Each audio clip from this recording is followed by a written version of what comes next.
बिस्मिल्लाहिर्रहमानिर्रहीम बिस्मिल्लाहिर्रहमानिर्रहीम अल्लाहुम्मा सल्ली अला मुहम्मद व आले मोहम्मद। मैंने मोमिनीन के वो खतूत देखे जो साहिब ज़बान की खिदमत में लिखे जाते हैं। वो कहाँ होते हैं और उनका ज़हूर मुक़द्दस से क्या ताल्लुक़ है?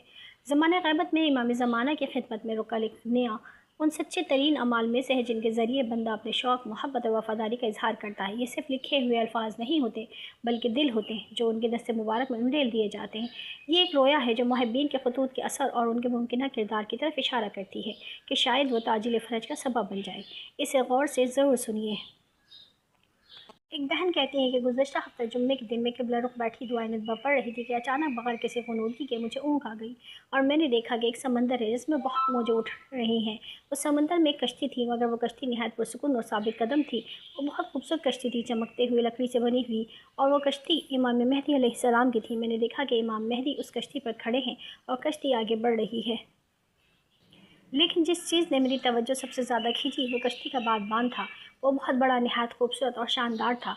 उस बादबान पर खूबसूरत और मुनज़्ज़म अंदाज में कुछ तहरीरें लिखी हुई थीं। गोया मेरे दिल में ये इल्हाम हुआ कि ये वो तमाम खतूत हैं जो मोमिनीन अपने मौला इमाम मेहदी अलैहिस्सलाम को भेजते हैं। जब भी कोई ख़त इमाम तक पहुँचता है वो उसे अपने बादबान पर सबत फरमा देते हैं।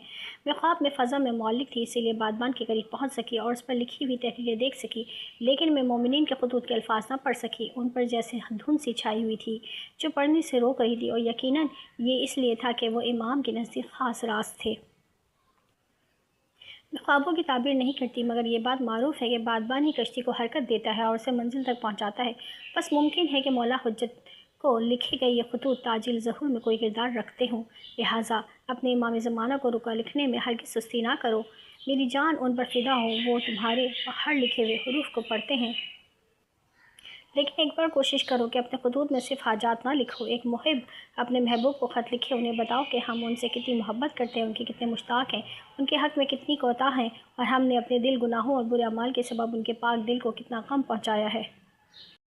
उनसे वादा करो कि तुम गुनाहों को छोड़ दोगे, सच्ची तौबा करोगे और दोबारा उनकी तरफ न लौटोगे, ताकि उनके क़ल्ब मुबारक को सुकून पहुँचे और उनका ज़हूर जल्द हो। क्योंकि जब हमारे गुनाह बढ़ते हैं और तौबा नहीं होती तो शैतान मजबूत होता है, ज़्यादा लोगों पर गालिब आता है और ज़हूर में ताख़ीर होती है, और उस वक्त हमारे इमाम ज़माना का दिल हमारी वजह से रंजीदा हो जाता है। अल्लाहुम्मा सल्ली अला मुहम्मद व आले मोहम्मद।